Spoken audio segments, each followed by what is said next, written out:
10. I walked out of the office building at 10:17 p.m., my laptop bag heavy on my shoulder, my mind still running through lines of code.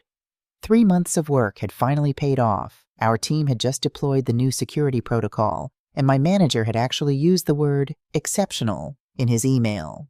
I remember smiling to myself as I pushed through the glass doors into the Denver night, thinking about how I'd celebrate with Thai takeout, and maybe just maybe an entire pint of mint chocolate chip. The parking garage smelled like oil and concrete, the fluorescent lights humming overhead in that way that always reminded me of horror movies. But I'd walked this route 1,000 times. Row D, slot 47, right under the security camera. I'd picked that spot specifically 6 months ago when I bought the car well-lit visible safe. Except tonight, slot 47 was empty. I stopped walking. My brain did that thing it does when something doesn't compute, like a program hitting an error it can't process. I actually laughed a little, that nervous laugh you make when you think you're being stupid. Obviously, I'd parked somewhere else. Obviously, I was on the wrong level. I'd been working for 14 hours straight. Of course I was confused. But my phone's Find My Car app showed row D level 2, and I was standing in row D level 2, looking at an empty space where my silver 2023 Camry should have been. The laugh died in my throat. I walked the perimeter of the spot as if my car might somehow be hiding behind an invisible wall. No broken glass glinting on the asphalt. No oil stains. No tow zone sign.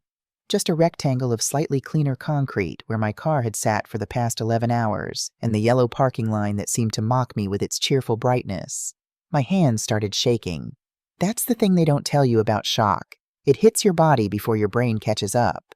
My fingers fumbled with my phone, nearly dropping it twice as I pulled up the parking garage company's number. Denver Plaza Parking, this is Jerome. Hi, my car is... My voice cracked. I cleared my throat, trying to sound like a competent 30-year-old professional and not a panicking child. I'm in row D, slot 47, level 2. My car isn't here. Was there a tow keys clicking on a keyboard? Registration or license plate? I rattled off my plate number, my heart hammering against my ribs.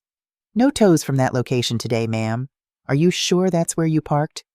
I park there every single day. My voice came out sharper than I intended. Can you check the security cameras? I can submit a request, but that goes through our main office. Takes 24 to 48 hours. You want to file a report, 24 to 48 hours. My car was gone now. Yes, I whispered. Please. After he took my information, I just stood there staring at that empty space. 6 years. I'd spent 6 years saving for this car. 6 years of skipping vacations, buying generic groceries, wearing the same winter coat until the zipper broke twice. 6 years of telling myself that one day I'd walk into a dealership and buy something new. Something that was completely, wholly, legally mine. The Camry wasn't fancy. It didn't have heated seats or a sunroof or any of the upgrades the salesman had tried to sell me. But it was new. It smelled new. And when I signed those papers 8 months ago, when I made that first payment from my own bank account with money I'd earned myself, I'd felt something I hadn't felt in a long time. Pride. Now someone had taken it. Just taken it. I called my parents. I don't know why that was my first instinct. Maybe because I lived alone. Maybe because even at 30, even after everything, some part of me still believed they were supposed to help when things went wrong. Maybe I just needed to hear someone tell me it would be okay. My mom picked up on the second ring. Mia, honey, it's late. Is everything all right? I could hear the TV in the background. She always watched those home renovation shows at night. My dad's voice rumbled something I couldn't make out. Mom, my voice shook. Mom, my car is gone. I just got out of work and it's not in my parking spot. I don't know if someone stole it or if it got towed by mistake, but Oh, honey. Her tone shifted into that particular brand of maternal soothing that should have calmed me down. Should have. Honey, relax, don't panic. There's a perfectly good explanation. Relief flooded through me so fast I actually felt dizzy. You know what happened? Did the parking company call you? Am I listed as, your father and I borrowed it? The words hung in the air like smoke. I heard them. I understood each individual word, but together they made no sense. You borrowed it, no. Yes, sweetie. Just for a few days. Don't worry, Amber's being very careful with it. The parking garage tilted. Or maybe I tilted. I put my hand against the concrete wall to steady myself. Amber has my car. Well, yes, She just started that new job in Boulder, remember? She can't be taking the bus anymore, it's not professional. And you're so good at managing, we knew you'd understand. You can Uber for a few days, right? My free hand clenched into a fist. Mom, how did you… I didn't give you permission to take my car. Oh, don't be dramatic. Her tone shifted, impatience creeping in. Your father picked it up this afternoon. Remember when you visited for Easter, he made a copy of your spare key just in case of emergencies. Easter, 3 months ago. I'd left my purse on the kitchen counter when I'd gone to help my mom with the dishes. 3 months ago, my father had gone through my things and copied my car key without asking, and I'd never known. This isn't an emergency, I said slowly. This is theft. Mia Catherine Thompson. My mother's voice went cold. Don't you dare use that word. We're family. Family shares. And frankly, after everything your father and I have done for you… What have you… I started, but my dad's voice cut in. He'd picked up the extension in the bedroom. Mia, enough. The car is still in the family. You're overreacting. This is what families do. We help each other out. Remember when we helped you with college? I remembered. I remembered very clearly. I remembered being 20 years old, checking my bank account before fall semester and finding it $3,000 short. I remembered my mother explaining casually over breakfast that Amber had missed the registration deadline for 2 of her classes and they'd needed to use my savings to cover the late fees and tuition. You used my college fund to pay for Amber's classes because she forgot to register on time, I said. My voice sounded strange, too calm. That wasn't helping me. Silence on the line. Then my mother sighed, that disappointed sigh I'd heard my entire life. Don't start this again. Your sister is trying Mia. She's had a rough time. A rough time. Amber had been having a rough time since she was 16. Rough time after rough time, each one requiring my parents to swoop in to fix things to shield her from consequences. Images flashed through my mind fast and sharp. Amber at 19 crying in our parents' kitchen after she'd totaled her first car. The Honda Civic they'd bought her for her birthday. She'd been going 60 in a residential zone, missed a stop sign, T-boned someone's Subaru. The other driver had whiplash. My parents had hugged Amber, told her it was just bad luck, just an accident, these things happen. They'd bought her a new car 2 weeks later. Amber at 23 calling my dad at 2 a.m. because she'd crashed her second car into a light pole. She'd been texting while driving. The front end had crumpled like paper. My parents had driven to the scene, handled everything with the police, told Amber not to worry, that she was just shaken up, that it wasn't her fault for being so connected to her friends. They'd bought her a new car within the month. Amber at 26 passed out in the passenger seat when the police pulled over her drunk friend driving her third car. Her friend had blown a .12, but Amber had been cooperative with the officers. The car had been impounded, eventually released with $2,500 in fees and penalties. My parents had paid everything, had told Amber she just needed to choose better friends, that she needed support, not judgment. They'd bought her a new car, a nice one this time, a used Lexus as soon as her insurance cleared. 3 cars in 5 years. Totaled. Gone. And now my car that I'd saved for that, I'd sacrificed for that, represented every single late night and skipped lunch and worn-out pair of shoes I'd endured to avoid asking my parents for money. My car was in Amber's hands. Mom, I said carefully, I need my car back. I have work tomorrow. I can't just Uber indefinitely. That's expensive. Oh, Mia. My mother's voice took on that particular quality, the one that made me feel like I was being unreasonable just for having needs. You make good money. You're a software engineer. You can afford a few Uber rides. Amber just started her job. She's living paycheck to paycheck right now. She needs the car more than you do. She needs my car more than I do. I repeated the words, testing them, trying to find the reality where they made sense. Exactly. See, you understand. Give her a week or 2 to get on her feet and then… No. The word came out harder than I intended. Final. Like a door slamming. My dad's voice returned stern now. Mia, don't be selfish. Your sister is trying to build a life. You're already established. You can manage without the car for a little while. Selfish. There it was. The word they'd used my entire life whenever I'd wanted something, needed something, asked for something. Selfish when I'd been upset about the laptop they'd given Amber the day after I'd bought my own with money from my part-time job. Selfish when I'd objected to them using my savings. Selfish when I'd asked why Amber got a new iPhone every year while I was still using my phone from college. But this time something inside me cracked. Not broke. Cracked. Like ice right before it shatters. "Give me Amber's number," I said. "Mia, give me her number. I want to talk to her." My mother hesitated. "Honey, she's probably asleep by now. It's after 10. "Then I'll leave a voicemail." I heard muffled conversation, my parents conferring with the phone pulled away. Then my dad, "Fine, but don't be cruel. She's sensitive." He gave me the number. I hung up without saying goodbye. My hands were still shaking as I dialed. It rang once, twice, 3 times. Then, "The person you're trying to reach is not available." Not voicemail. The automated message you get when someone's phone is off or when you've been blocked. I tried again. Same message. I stood there in the parking garage, my breath echoing off the concrete, and something clicked into place. Amber hadn't blocked me tonight. You can't block someone that fast, not while you're probably driving, not unless you'd already done it beforehand. She'd blocked me weeks ago, maybe longer, which meant she'd known. She'd known this was coming. They'd all known. My parents had planned this. They'd copied my key 3 months ago. They'd picked the afternoon when I'd be at work. They'd given my car to Amber, and they'd made sure Amber blocked my number so I couldn't reach her directly. This wasn't a misunderstanding. This wasn't a family borrowing something in an emergency. This was premeditated. I stood in that parking garage for another 5 minutes staring at my phone. Then I pulled up my work contacts, scrolled to Marcus in accounting. We'd grabbed lunch a few times, talked about cars. He'd mentioned once that he had an old Subaru he barely drove since buying his Tesla. "Marcus, it's Mia. I'm so sorry to call this late, but..." My voice cracked. "I need help." 20 minutes later, Marcus pulled into the garage in his dusty blue Subaru.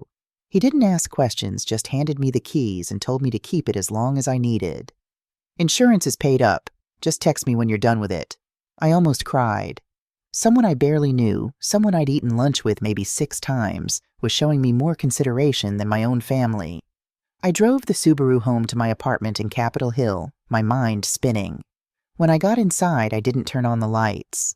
I just stood in my living room, still holding my laptop bag, staring at my phone. My mother had said it so casually, "Don't do anything stupid." But she'd meant don't call the police. They knew. They knew what they'd done was wrong. They just assumed I wouldn't fight back, that I'd swallow it the way I'd swallowed everything else my entire life, that I was too afraid of being dramatic, too conditioned to be the easy daughter, too desperate to keep the peace. I thought about Officer Rachel Martinez. 6 months ago, I'd been in a minor fender bender in a King Soopers parking lot. Not my fault someone had backed into me. Martinez had taken the report. She'd been kind, thorough, and she'd said something I hadn't understood at the time.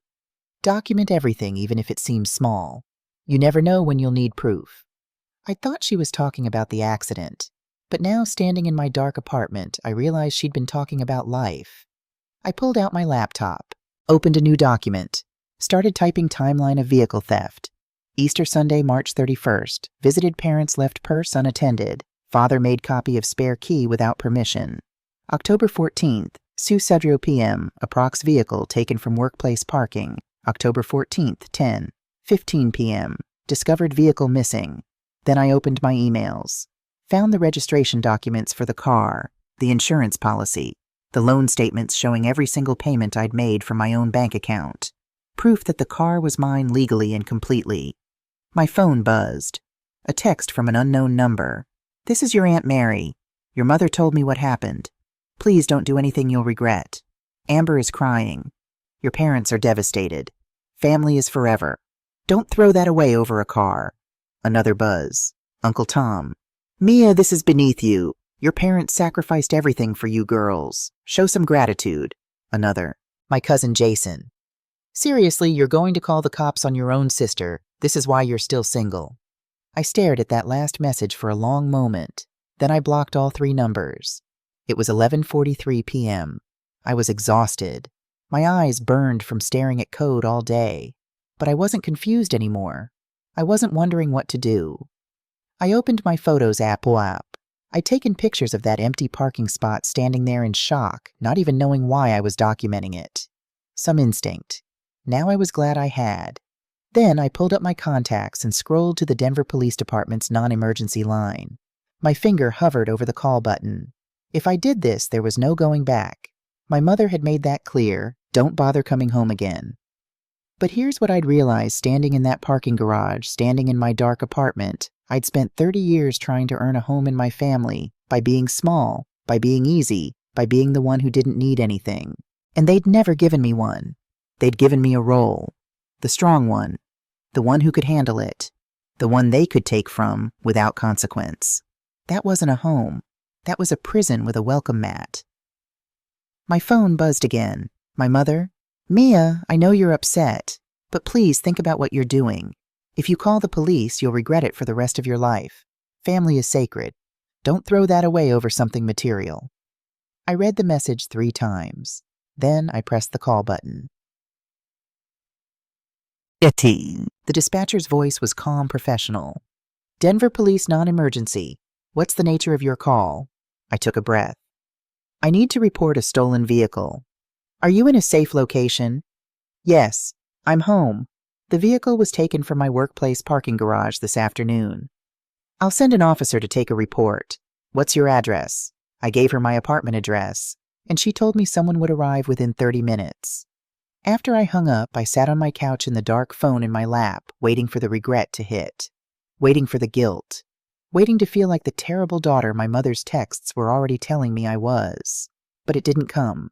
Instead, I felt something I hadn't felt in years clear, like I'd been walking through fog my entire life, and someone had finally turned on a light. 23 minutes later, my intercom buzzed. "Ms. Thompson, Officer Martinez, Denver PD." I remembered her immediately when I opened the door. She was maybe 40, with kind eyes and dark hair pulled back in a practical bun. She'd been the one who'd taken my report 6 months ago after that parking lot fender bender, the one who'd told me to document everything. "Officer Martinez," I said, and something about seeing a familiar face made my composure crack just slightly. "Thank you for coming." "Of course." She stepped inside Notepad already out. "You reported a stolen vehicle." I led her to my kitchen table where I'd laid out everything: registration insurance documents, loan statements, photos of the empty parking spot, screenshots of my Find My Car app showing Row D Level 2. Martinez sat down and started going through the documents methodically. "This is all in your name." "Yes, completely. I've made every payment myself." I pulled up my bank statements on my laptop showing the automatic payments every month for the past 8 months. "And when did you last see the vehicle?" "This morning, 8:47 a.m. I parked it in my usual spot at the Denver Plaza parking garage. Row D, slot 47, level 2, right under the security camera." She wrote that down. "And when did you discover it missing?" 10:15 p.m. tonight. I called the parking company, no tows. I called my parents." My voice caught. Martinez looked up from her notepad. Her expression shifted, something understanding in her eyes. "Your parents, they took it. My father made a copy of my spare key 3 months ago without telling me. He picked up my car this afternoon and gave it to my sister. Without your permission, without my knowledge." Martinez set down her pen. "Ms. Thompson, I need to be very clear here. Are you saying your family members took your vehicle without your consent?" "Yes." "And do you want to press charges?" The question hung in the air. This was the moment. The point of no return. I thought about Amber, probably asleep in my car right now, parked outside whatever apartment she'd rented in Boulder. I thought about my mother, who'd already told me not to come home if I did this. I thought about my father, who'd gone through my purse, copied my key, and planned this for 3 months. I thought about 30 years of being told I was strong enough to handle it, mature enough to understand, successful enough to not need what was mine. "Yes," she said. "I want to press charges." Martinez nodded once, and something in her posture relaxed, like I'd given the right answer to a test I hadn't known I was taking. "Okay, let's get this documented properly." For the next 45 minutes, she took down every detail. She photographed my documents. She called the parking garage and requested the security footage officially. She took my statement about the copied key, about my parents' admission on the phone, about Amber having my vehicle. "Do you know your sister's current address?" she asked. "No, she moves around a lot, but she works at Boulder Tech Solutions. I think she just started this week." "Phone number." I gave it to her, then added, "She's blocked my number. I tried calling after I spoke to my parents. It went straight to that automated message." Martinez's pen paused. She looked up at me. When did she block you? I don't know exactly, but it had to be before tonight. You can't block someone that fast. So she knew this was coming. Yeah, the word felt heavy. I think they all did. Martinez wrote something down, underlined it twice. Ms. Thompson, I'm going to be straight with you. Family theft cases are complicated, emotionally I mean. Legally, it's pretty clear-cut. This is your vehicle, you have documentation, and it was taken without your permission. That's unauthorized use of a motor vehicle. The fact that your father made a copy of your key without consent could add criminal trespass to that, but that's for the DA to decide. What happens now? I'm going to issue a bolo that's be on the lookout for your vehicle. I'll include your sister's information. If any officer sees the car or pulls her over for any reason, the theft report will flag in the system. The vehicle will be impounded, and your sister will be detained for questioning. My stomach twisted. Detained? She won't be arrested on the spot unless she does something that gives us cause. But she'll be brought in for questioning. This is a felony, Ms. Thompson. The value of the vehicle is over $25,000. In Colorado, that's a Class 4 felony. A felony. I'd known this was serious, but hearing the word made it real in a way that tightened my chest. Martinez's expression softened. I know this is hard, but I need you to understand something. The law doesn't make exceptions for feelings. Theft is theft, whether it's a stranger or your sister. And from what you've told me, this wasn't a spur-of-the-moment thing. Your father planned this 3 months ago. I know. Do you have somewhere else to stay tonight? Sometimes families escalate when police get involved. I hadn't even thought about that. This is my apartment. They don't have a key. Does building security know not to let them up? I'll call right now. After Martinez left, I sat at my kitchen table with her business card in my hand.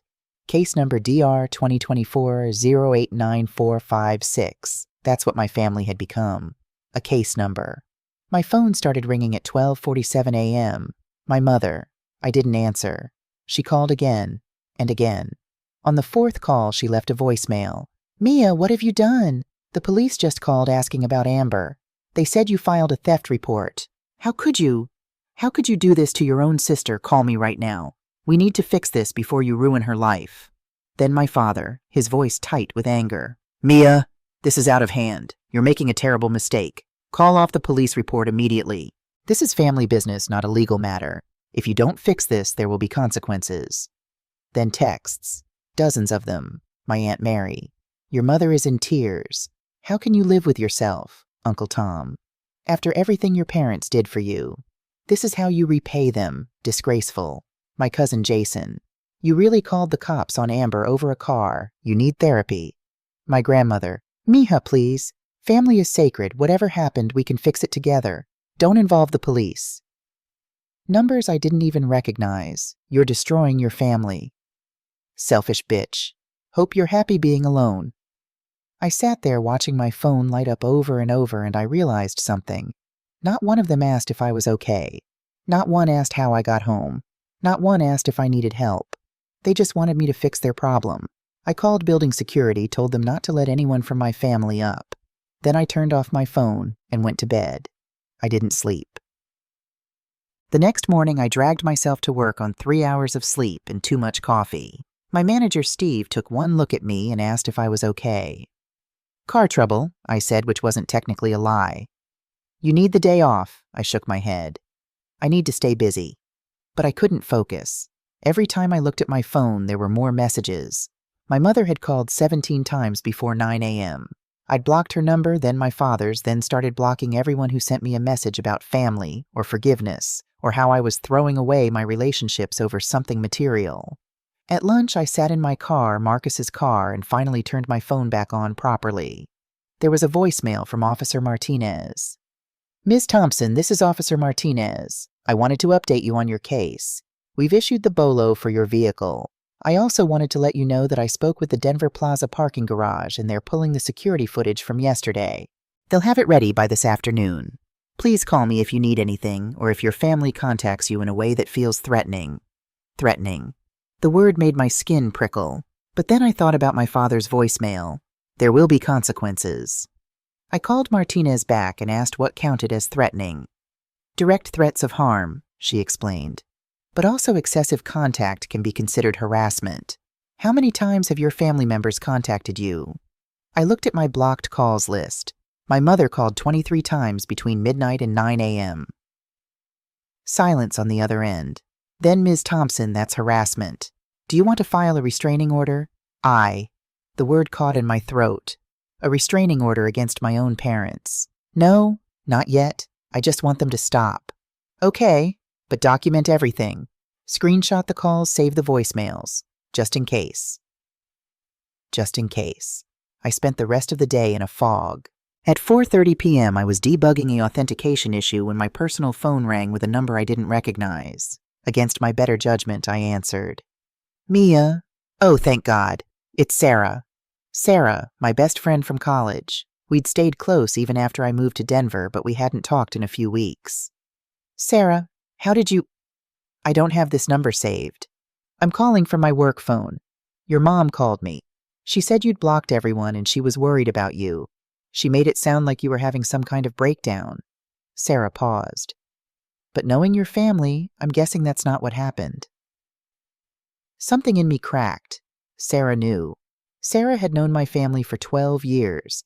She'd been there for the laptop incident, the savings incident, all of it. They stole my car, I said, and my voice broke. And I called the police. Good, Sarah said immediately. It's about damn time. I started crying. Right there at my desk in the middle of the office. Marcus walked by, saw me, and quietly placed a box of tissues on my desk without saying anything. Sarah stayed on the phone with me for an hour. She told me I'd done the right thing. She told me I wasn't crazy. She told me that what my family did was abuse, even if they didn't hit me, even if they said it was love. You know what your mom told me, Sarah said. She said Mia's always been dramatic. She'll calm down in a few days and drop the charges. That's what she thinks, that you'll cave. I'm not going to cave. I know you're not, but they don't know that yet. That night I couldn't stop myself. I opened Instagram for the first time in days. I didn't follow Amber. We'd unfollowed each other years ago after some argument I couldn't even remember. But I knew her handle. Her profile was public. And there, posted 18 hours ago, 6 hours before I'd even discovered my car was missing, was a photo of her in the driver's seat of my Camry. The caption read, "New ride, finally moving up in the world. Sometimes good things come to those who wait." Hashtag blessed, hashtag new chapter, hashtag good vibes. 47 likes. 12 comments from her friends. Yes, girl, you deserve it. About time looks amazing on you. New car, new job, new you. I stared at that photo, at Amber's smile, at my steering wheel under her hands, at the way she'd posted it like it was hers, like she'd earned it, like it had just appeared in her life through some cosmic blessing and not through theft. She was wearing the sunglasses I'd left in the cup holder. My hands shook as I took screenshots. Every photo, every comment, the timestamp. I sent them all to Officer Martinez with a message. She posted this before I even knew the car was missing. She knew what she was doing. Martinez replied within 5 minutes. "This is excellent evidence. Thank you." I sat on my couch staring at that photo and something cold settled in my chest. Not anger, something else. Clarity, maybe. Or determination. They thought I would cave.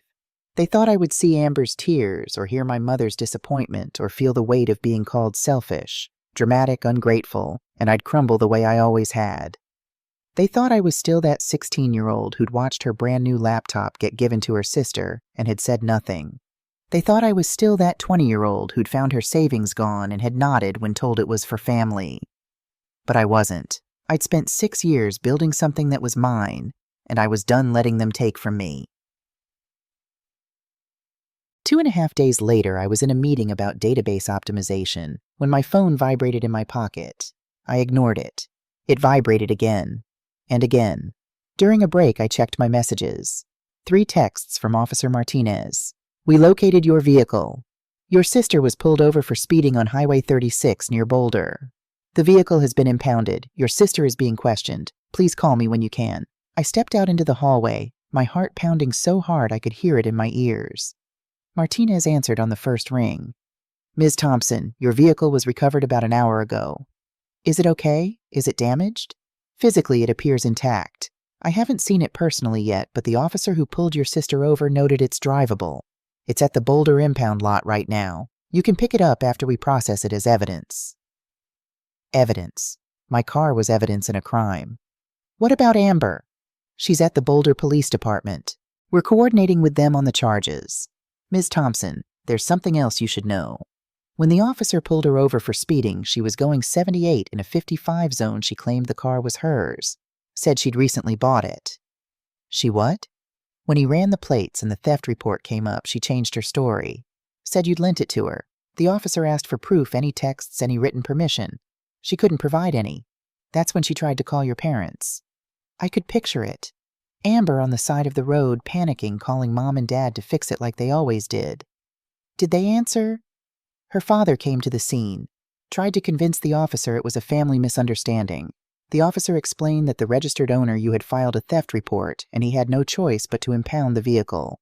Your sister was quite upset. Is she arrested? Not yet. She's being questioned. The DA will decide whether to file charges. But Ms. Thompson, there's something else. Martinez paused. When we inventoried the vehicle, we found some items that are concerning. My stomach dropped. What items? Opened mail addressed to you. Bank statements, credit card bills, insurance documents. All opened. Some of them dated from 2 days ago. The world tilted. She was going through my mail.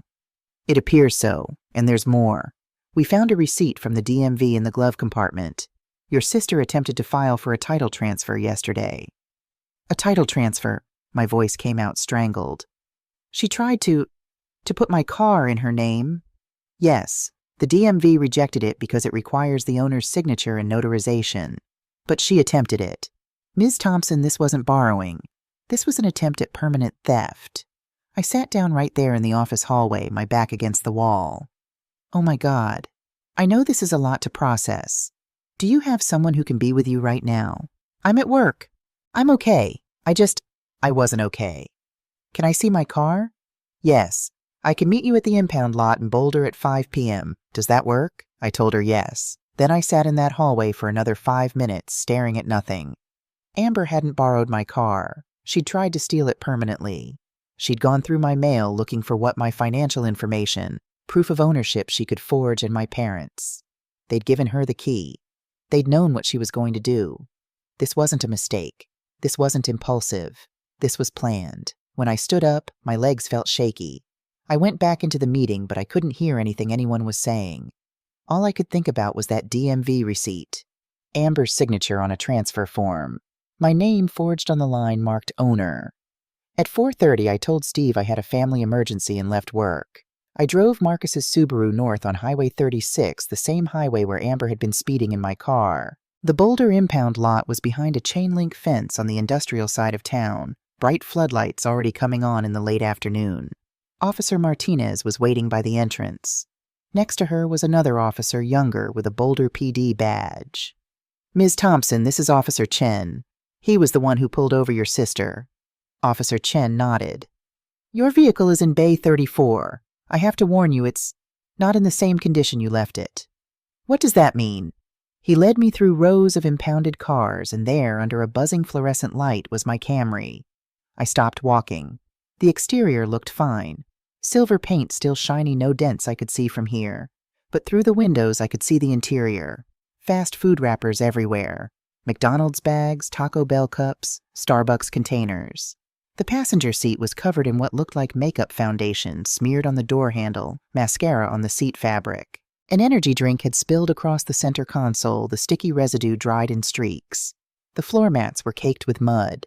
My emergency blanket, the one I kept folded neatly in the back, was crumpled in a ball behind the driver's seat, and the gas gauge nearly empty. She had it for 8 hours, I whispered. 9, actually, Martinez said quietly. Your father picked it up at 2 p.m. yesterday. Your sister was pulled over at 11 a.m. today. 9 hours. In 9 hours, Amber had trashed my car so thoroughly, it looked like she'd been living in it for weeks. Officer Chen handed me the keys. We documented everything, photographed the interior, logged all the items. You're free to clean it. I unlocked the door. The smell hit me immediately. Old French fries, spilled coffee, that chemical-sweet smell of energy drinks.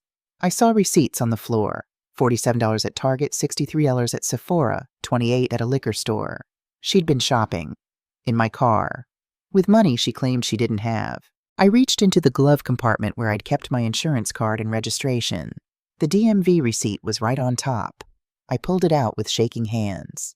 Application for title transfer, vehicle 2023, Toyota Camry. Current owner, Mia Catherine Thompson.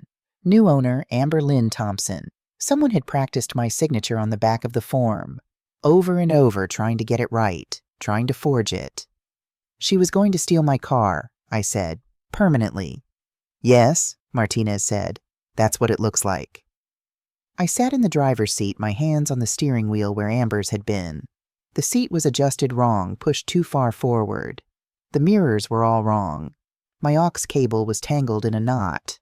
But it was my car. I was sitting in my car. What happens now? I asked. Martinez crouched down beside the open door. The DA will review the case. Given the evidence, the attempted title transfer, the forged signature, the deliberate planning, I expect they'll file charges. Unauthorized use of a motor vehicle, attempted fraud, possibly identity theft for trying to forge your signature. How long does that take? Could be a few days, could be a couple weeks. But Ms. Thompson, you should prepare yourself. Your family is going to push back. Hard. She wasn't wrong. When I got home that night after stopping at a car wash and spending an hour cleaning fast food wrappers and scrubbing makeup out of my upholstery, my phone had 63 missed calls. Not from my parents. They'd figured out I'd blocked them. From everyone else. Cousins, aunts, uncles, family friends, my mother's book club, people I'd met twice at Thanksgiving, all with the same message. Drop the charges. The next morning, Sarah called me before I was even out of bed. Mia, your mom posted on Facebook. What she posted on Facebook? About you? She made it public. My stomach sank. What did she say? Sarah's voice was tight. She said that you're having a mental breakdown, that you called the police on Amber over a borrowed car, and now Amber might go to prison. She's asking everyone to pray for you and for the family to heal from this trauma. She's got 200 comments already. I pulled up Facebook on my laptop. I rarely used it anymore, but I still had an account. I navigated to my mother's page. There it was, posted 4 hours ago. My heart is breaking tonight. My eldest daughter is going through something we don't fully understand. She's made some choices that have put our family in a terrible position. Her sister may face serious legal consequences over what should have been a simple family matter. I'm asking for prayers for my youngest daughter, who is caught in this nightmare, and for my oldest daughter, who I hope finds peace and clarity soon. Family is everything. I pray she remembers that before it's too late. Chat, family first, pray for us. The comments were a mix of support for my mother and confusion. Linda, I'm so sorry you're going through this. You're in my prayers. What happened? Is everyone okay? Family is the most important thing. I hope your daughter comes to her senses. Sometimes tough love is necessary. You're doing the right thing. 3 people had commented asking what actually happened. My mother had responded to each with some version of, "It's too painful to explain. Just please pray." I closed the laptop. She's painting you as the villain, Sarah said. She's making it look like you're crazy and she's the victim. I know. Are you okay? No, but I'm not backing down. Good, because I called a lawyer. What say? Don't argue with me. Her name is Lisa Brennan. She's a family law attorney, but she handles theft cases too. I already sent her everything you told me. She can see you tomorrow morning. Sarah, I can't afford. Mia, you need a lawyer. Your family is going to come at you hard. You need someone in your corner who knows the law. She was right. I knew she was right. Okay, I said. Thank you. That's what friends are for. Real friends. Not people who only call when they need something from you. After I hung up, I sat at my kitchen table and did something I hadn't done in years. I cried. Not quiet tears. Full body-shaking sobs that came from somewhere deep in my chest.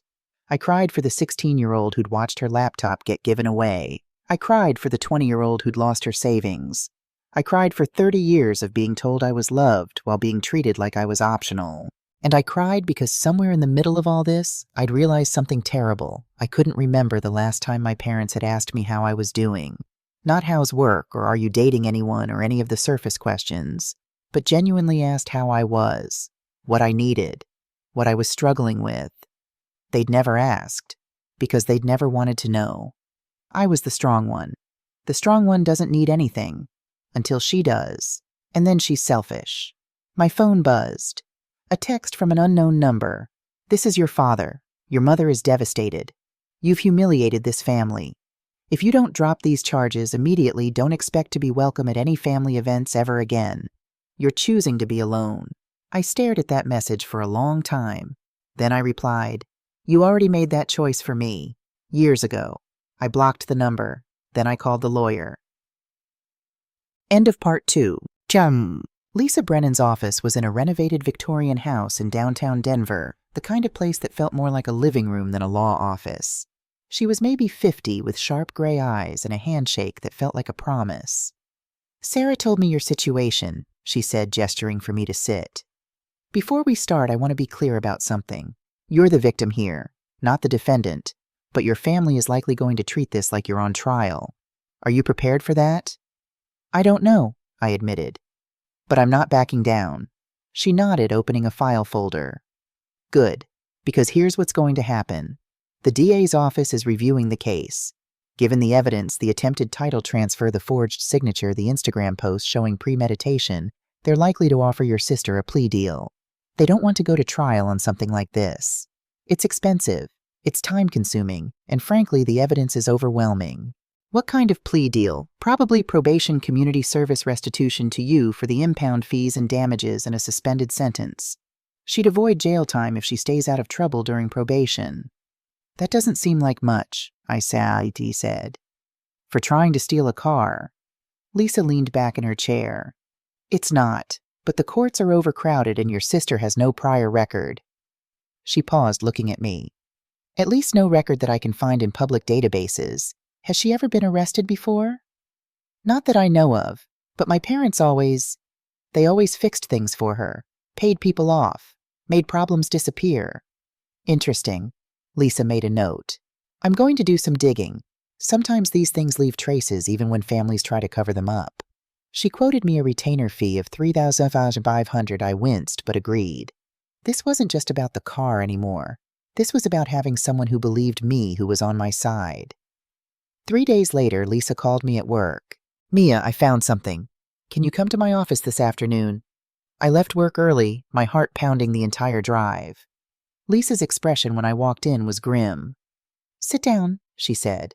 She placed a file folder on the desk between us. "Your sister has a record. It's not easily accessible because it involves sealed cases and paid-off victims, but I have a colleague in the DA's office who owed me a favor." My hands felt cold. "What kind of record?" "Shoplifting when she was 19. Your parents paid the store owner $800 to not press charges. Credit card fraud when she was 23. She used your mother's credit card without permission, racked up 3 $200s in charges. Your mother declined to press charges. And the big one, bad check charges when she was 25. She wrote 4 $700s in bad checks to various retailers. The DA was ready to prosecute, but your parents paid full restitution plus penalties, about $7,000 total, and the charges were dropped." I stared at the folder, unable to move. "I didn't know about any of this." "Of course you didn't. Your parents made sure of that. But here's the thing, Mia. The prosecutor handling your case doesn't know about this either. These were all handled quietly outside the normal system. If I provide this information to the DA, it changes everything. It establishes a pattern of theft. It shows your sister isn't some confused kid who made a mistake. She's a repeat offender whose family has been enabling criminal behavior for years. What would happen if you tell them the plea deal gets much worse for her, or they might decide to take it to trial to make an example? Either way, your sister would be facing serious consequences." I sat there processing. Part of me wanted to say yes, tell them everything. Let Amber face the full weight of what she'd done, not just this time, but all the times before. But another part of me, the part that had grown up protecting her, making excuses for her being told she needed me to be understanding, hesitated. "What do you think I should do?" I asked. Lisa looked at me for a long moment. "I think you should stop protecting people who've never protected you. But it's your choice." "Tell them," I said. "Tell them everything." The arraignment was scheduled for 2 weeks later. In those 2 weeks, my life became a war zone. My father showed up at my workplace. Building security had to escort him out after he started shouting in the lobby about family betrayal and ungrateful daughters. My manager, Steve, pulled me aside afterward and asked if I needed to work from home for a while. I said yes. My mother created a GoFundMe for Amber's legal defense. The description read, "My daughter is facing false charges from her own sister over a misunderstanding about a car. We need help paying for her legal defense against these malicious accusations." She raised $1,200 before GoFundMe took it down for violating their terms of service. My grandmother, my father's mother, who I'd always been close to, called me from a number I didn't have blocked. When I answered, she cried. Real tears. She begged me to remember my roots and honor my family. When I gently told her I couldn't do what she was asking, she said, "Then you're not the granddaughter I thought you were," and hung up. That one hurt. But through it all, I had Sarah. And Marcus, who kept bringing me coffee at work and never asked questions. And Dr. Chen, my therapist, who I started seeing twice a week. What you're experiencing is called estrangement pushback, Dr. Chen explained during one session. When someone in a dysfunctional family system sets boundaries, the system reacts by trying to pull them back in. They'll use guilt-shame threats, anything to restore the old dynamic. Because your boundary disrupts their ability to function the way they're used to. So it's not about me at all. It's never been about you, Mia. It's about the role they assigned you, and you've quit that role. The day before the court date, I couldn't sleep. I kept thinking about Amber, about the girl she'd been before the enabling started, before my parents taught her that consequences were optional. I wondered if there was any part of that girl left, or if she'd been buried under years of being told she was special delicate, deserving of everything without earning anything. I wondered if I was destroying her or saving her. At 2 a.m., I got a text from an unknown number. "Please don't do this. I'm sorry. I'll give you the car back. Please." Amber. She'd gotten a new number just to reach me. I stared at that message for 20 minutes. Then I replied, "You tried to forge my signature and steal my car permanently. This isn't about giving it back. This is about consequences you should have faced years ago." She didn't respond. The courthouse was downtown, all marble and echoing hallways. Lisa met me outside courtroom 4B at 8:30 a.m. "Ready?" she asked. "No, but I'm here." My parents were already inside, sitting in the second row. My father's face was stone. My mother's eyes were red tissue clutched in her hand. Amber sat between them, wearing a conservative blue dress I'd never seen before, probably bought for this occasion. She looked small, young, frightened. She didn't look at me. We sat on opposite sides of the courtroom like a wedding gone wrong. The judge, Patricia Weinstein, was a woman in her 60s with steel gray hair and an expression that suggested she'd seen everything and was impressed by none of it. She called the case. People v. Amber Lynn Thompson, case number CF 2024-3377. Amber's lawyer, a tired-looking public defender named Robert Hayes, stood. "Your Honor, my client wishes to enter a plea. Before we proceed with the plea," the prosecutor assistant DA Carmen Rodriguez stood. "The people have uncovered additional information relevant to sentencing that we'd like to present." My mother's head snapped toward the prosecutor. My father leaned forward. Rodriguez laid out everything Lisa had found. The shoplifting, the credit card fraud, the bad checks. Each incident detailed, each payment documented. She presented bank records showing my parents' payments, sealed police reports, store receipts. "Your Honor," Rodriguez said, "this is not an isolated incident. This is a pattern of theft spanning 7 years enabled by family members who consistently shielded the defendant from consequences. The people believe this pattern demonstrates the defendant's need for significant intervention." Amber's lawyer objected, arguing that prior incidents that hadn't resulted in convictions couldn't be used. Judge Weinstein allowed them for sentencing consideration only. I watched Amber's face. She looked genuinely shocked. She'd thought my parents had made those problems disappear completely, thought no record existed at all. My mother's face had gone white. My father sat rigid, jaw clenched. They'd been caught. All the years of covering up, of paying people off, of protecting Amber from her own actions, all of it was laid bare in a public courtroom. "Ms. Thompson," Judge Weinstein addressed Amber, "how do you plead to the charge of unauthorized use of a motor vehicle?" Amber stood, her voice barely audible. "Guilty, Your Honor." "And do you have a statement you'd like to make?" Amber's lawyer started to object, but Amber shook her head. She pulled out a piece of paper, her hands trembling. I, Amberlynn Thompson, admit that I took my sister's vehicle without permission. I knew the car was not mine. I took it anyway because... Her voice broke. She took a breath. Because I assumed she would forgive me. Because I've spent my whole life assuming people would fix my mistakes. What I did was wrong. I'm sorry. For the first time since we'd entered the courtroom, she looked at me. Really looked at me. And I saw something in her eyes I'd never seen before. Genuine remorse.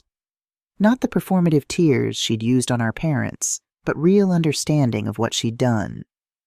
Ms. Thompson, Judge Weinstein said, I've reviewed the evidence, including the attempted title transfer and the forged signature. I've also reviewed the pattern of behavior presented by the prosecution. This court takes theft seriously, and we take family theft particularly seriously because it represents a fundamental betrayal of trust. My mother made a sound something between a gasp and a sob. However, the judge continued, I also recognize that you've taken responsibility today in a way you apparently never have before. Therefore, this court sentences you to 18 months of supervised probation, 200 hours of community service, mandatory theft counseling, and full restitution to the victim for all costs incurred, impound fees, cleaning costs, and repair costs. Additionally, your driver's license is suspended for 2 years. The gavel struck. My mother stood up, swaying. My father caught her arm. Furthermore, Judge Weinstein added, the victim has requested a no-contact order. For the duration of the probation period, you are to have no contact with Mia Thompson through any means, phone, email, social media, or third parties. Do you understand? Yes, Your Honor, Amber whispered. It was over. Outside the courtroom, my family surrounded Amber. My mother was crying loudly now, dramatically. My father's face was red with rage. I stood apart with Lisa, gathering my things ready to leave. Then my father saw me. He broke away from the group and strode toward me. A bailiff stepped between us. You, my father shouted. You did this. You destroyed your sister's life. I looked at him, really looked at him, and felt nothing. No anger, no fear, no guilt, just emptiness where love used to be. No, I said, my voice calm and clear. You destroyed my life. For 30 years, every time you took from me to give to her, every time you told me I was strong enough to handle it while she was too delicate, every time you chose her comfort over my basic dignity, I didn't ruin her life. I stopped letting you ruin mine. The hallway went silent. Even my mother stopped crying. Every time you covered up her theft, I continued, every time you paid someone off, every time you told me to be understanding, you were teaching her that consequences don't exist. You crippled her, and you used me to do it. My mother found her voice. We gave you everything. You gave me nothing I didn't earn myself, and everything I earned you took away and gave to her. I picked up my bag. I'm done. I'm done being the strong one. I'm done being the one you can steal from. I'm done. I walked away. Sarah was waiting at the end of the hall. Behind me, I heard my mother call out, Don't expect to be welcome at Thanksgiving. Don't expect Christmas cards. Don't expect anything from this family ever again. I kept walking. Sarah's arm went around my shoulders. You okay? No, I said, but I will be. 2 months later, I moved to a new apartment in West Denver near the foothills. Top floor secure parking with a gate code that only I had. No one from my family had my address. I joined a support group at a community center called Adult Children of Narcissistic Families. The first time I shared my story, 8 people nodded. Me too, they said. Me too. I got promoted at work. Senior software engineer with a $15,000 raise. I used the bonus to furnish my new place properly, things I actually liked, not hand-me-downs or practical compromises. Every Thursday I saw Dr. Chen. Every Saturday I hiked. Every Sunday I went to the support group.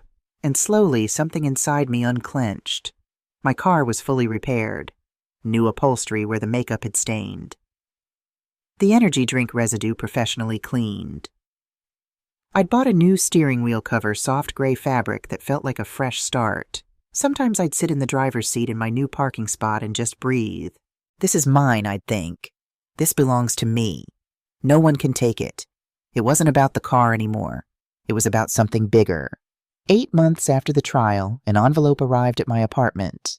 Plain unmarked, but addressed in handwriting I recognized immediately. Amber. My first instinct was to throw it away, but I opened it. The letter was 2 pages handwritten on simple notebook paper. Mia. I don't know if you'll read this. I wouldn't if I were you. I'm not writing to ask for forgiveness or to make excuses. Dr. Levine, my court-mandated therapist, says I need to take accountability without expecting anything in return. So this is me trying. I've spent the past 8 months in intensive therapy. Not just the court stuff. I found a group for people who grew up with enabling parents. It's been hard. Really hard. I'm working 2 jobs now, paying you back slowly. I live in a studio apartment. It's the first time I've ever lived alone, ever paid my own bills without someone else's credit card.